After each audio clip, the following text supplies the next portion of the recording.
hablemos de nuestra independencia de México. Fue un movimiento que despertó a esta ciudad, a este pueblo. Pero no solo eso, sino que otorgó la libertad e independencia de la corona española. En 1810, en los antiguos territorios de la Nueva España, que hoy conocemos como México, se da inicio a un movimiento independiente, aunado del descontento social, político y económico, donde el hambre, la pobreza y la explotación son algunas de las causas que provocan la Guerra de la Independencia, formada por criollos, esclavos y mexicanos que deciden apoyar la idea de los insurgentes, como Miguel Hidalgo, José María Morelos y Pavón, Ignacio Allende, Ignacio Aldama, la corregidora Josefa Ortiz de Domínguez y su esposo el corregidor, entre otros. Sin embargo, hoy nos concentraremos en el estudio de un personaje singular, muy poco conocido o totalmente desconocido para todos, tal y como observamos en el sondeo desarrollo de este documental, que a continuación presentamos del insurgente Epigmenio González. Va a estar bien buena la fiesta, hay que ir a la fiesta. Sí, Déjame lo publico en el Face. ¿y tú qué haces? ¿Qué estás Estaba haciendo? leyendo ¿Leyendo qué? un libro sobre la historia de México, de la independencia. ¿Por qué de la independencia? Mejor les voy a hacer una pregunta. A ver. ¿Ustedes conocen a Epigmenio González?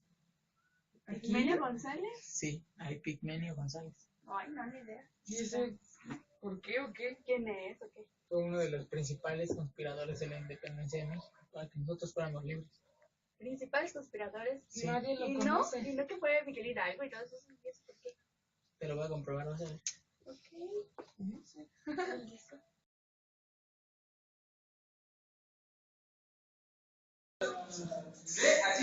Bueno, estamos realizando un sondeo y vamos a preguntarle a nuestro compañero 5 personajes de la independencia de México.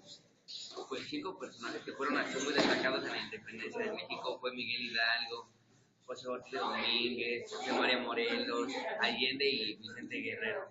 Bueno, a partir de eso, te queremos preguntar si conoces a Epigmenio González. No lo conozco, la verdad. Gracias.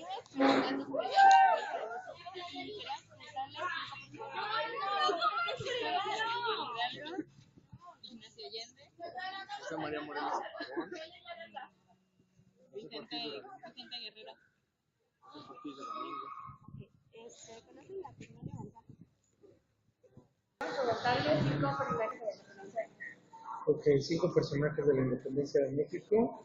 Bueno, pues Miguel Hidalgo, María Morelos y Pavón,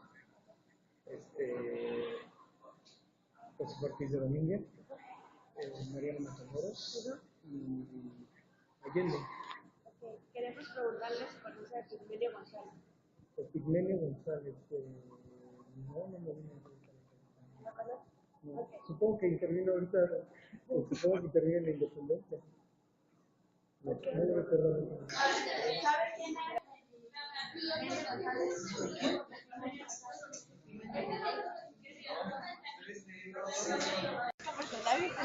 De la independencia de México. 5 personajes: José Ortiz de Domínguez, León Vicario, José María Morelos y Pavón, Hidalgo, Ignacio Allende y Aldama. Y conoce a Epigmenio. Epigmenio, sí se oye, sí he escuchado de él, pero es el que está menos reconocido. ¿Conocen a Epigmenio González?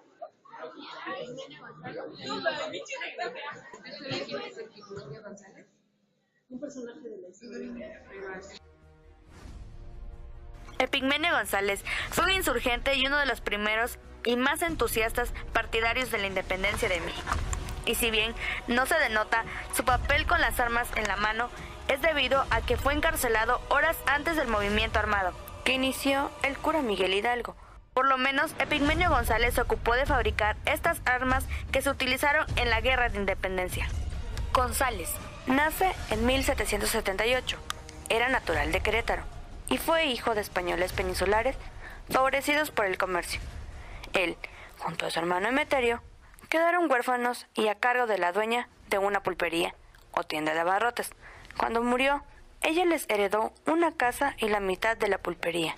tanto su entusiasmo Epigmenio que en su casa decidió instalar un depósito de armas y luego una fábrica en la que producía las armas que habrían de servir para el ejército insurgente. Tenía una tienda de abarrotes en la plaza de San Francisco y en la trastienda se dio a la tarea de hacer cartuchos y armas. Como era un comercio público, la gente llegaba allí, sin despertar sospechas, pero el 13 de septiembre de 1810, el español Francisco Bueras denunció ante el cura Rafael de León que había gran acopio de armas en la casa de Epigmenio González. El cura dio aviso al comandante García Rebollo, quien lo hizo saber al corregidor Domínguez, para que se cateara la casa de González y lo pusiera preso si encontraba armas en ella. El corregidor, don Miguel Domínguez, tuvo que catear la casa de don Epigmenio González y como encontrara algunas armas ocultas, se vio en la necesidad de aprehenderlo enviándolo a la Ciudad de México. Epigmenio González en 1810 tenía 32 años, cuando la conspiración de Querétaro fue denunciada, y su nombre uno de los primeros en salir a la luz. Fue encarcelado, pero antes de ser detenido tuvo tiempo de enviar un mensajero a los conspiradores vecinos de San Miguel y Dolores. La conspiración de Chocolate fue el nombre que los queretanos participantes le darían a estas juntas independentistas. Basta nombrar a los muy poco conocidos: Galván, Ochoa, Luis Frías, Luis Gutiérrez, el alcalde de Querétaro, el cura Gil de León. Mientras sus paisanos queretanos cayeron en lamentables debilidades y peticiones de perdón, él conservó la dignidad y no denunció a nadie. Traído a México, fue condenado en unión de su hermano a destierro en Filipinas, y mientras llegaba el buque que lo había de conducir, permaneció en México. Pero, habiendo tomado parte en la conspiración de Ferrer, se le envió a la costa y fue encerrado en un húmedo calabozo de San Diego de Acapulco, con grilletes en los pies. Su prisión fue causa de que quedase baldado para todo el resto de su vida. En el archipiélago, vio disminuir la severidad de su prisión, gracias a su buena conducta, pero no tenía esperanzas de que terminase, porque estaba sentenciado a cadena perpetua en el destierro. La realización de la independencia en 1821 no mejoró la suerte de González, pues, como según el criterio de España y de los españoles, México era un rebelde. Natural era que siguieran los castigos impuestos a los que habían ayudado a sostener ese tratado de rebelión. Hasta 1836, que se celebró el Tratado de Paz y Amistad con la Madre Patria, e hizo que ésta reconociese la independencia como un hecho consumado e indiscutible. Se pudo hacer algo en favor de los desterrados a Filipinas, España y Ceuta, que aún vivían, pues la mayoría habían muerto lejos de su patria. Epigmenio quedó libre en Manila, pero sin recursos, por lo que pasó muchos trabajos para regresar a México. Al fin, consiguió de las autoridades locales pasaje en un buque que se dirigía a España, y ya en la península, la bondad de un español le facilitó el viaje a México, de donde estuvo ausente más de 28 años. De los 27, habían pasado en prisiones. Llegado a la capital, pobre, desconocido y olvidado de todos, sin familia ni intereses, habría arrastrado una existencia miserable. Si no hubiera sido por la casualidad providencial de que el siempre generoso don Nicolás Bravo ocupase el poder ejecutivo como presidente del Consejo durante los días que estuvo ausente el general Santa Anna, Nicolás Bravo rehabilitó a Epigmenio, hizo que se le pagasen todos sus haberes y lo nombró vigilante en propiedad de la Casa de Moneda de Guadalajara. Después se le asignó una pensión de 100 pesos mensuales. A su paso por Querétaro, solo encontró a varios sobrinos, hijos de una hermana suya, y a una tía.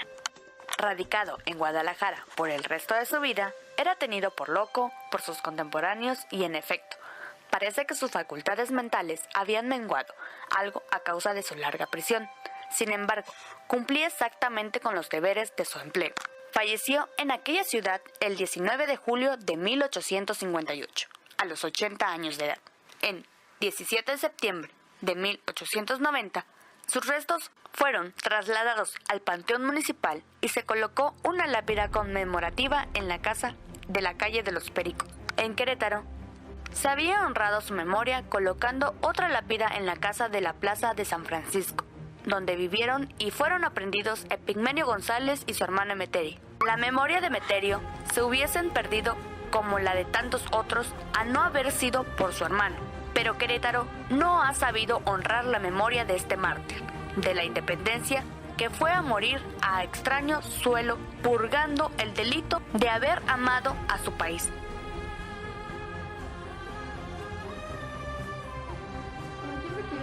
González que nos dijo Carlos. Yo también, es algo interesante, pero hay que decirle, ¿no? ¿Qué pasa? ¿Dónde andabas? ¿Qué estabas haciendo? En las canchas jugando.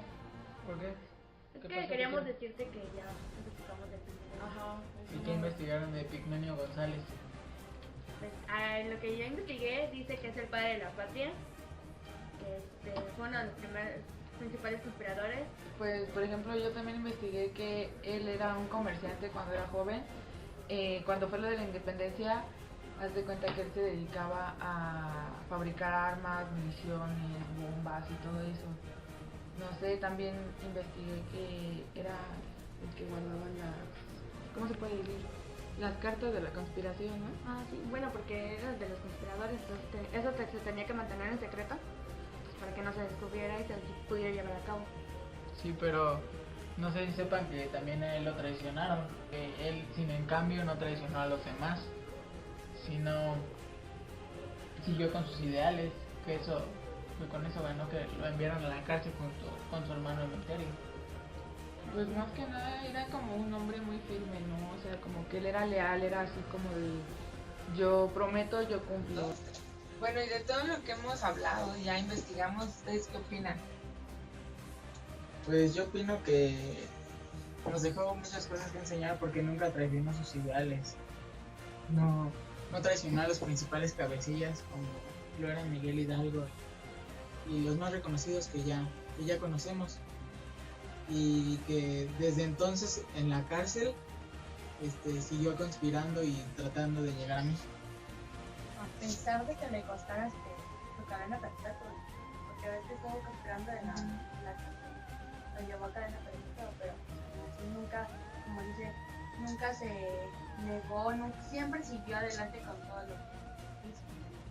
Pues yo más que nada creo que hay un punto que no me pareció, que fue que no lo tomaran en cuenta, ¿no? Así como de, no moriste, no sonó tu nombre, tú no eres nada para México, tú no eres nada para la historia de este país. Yo creo que eso se me hizo una injusticia, así como ser humano que diste tu vida, que diste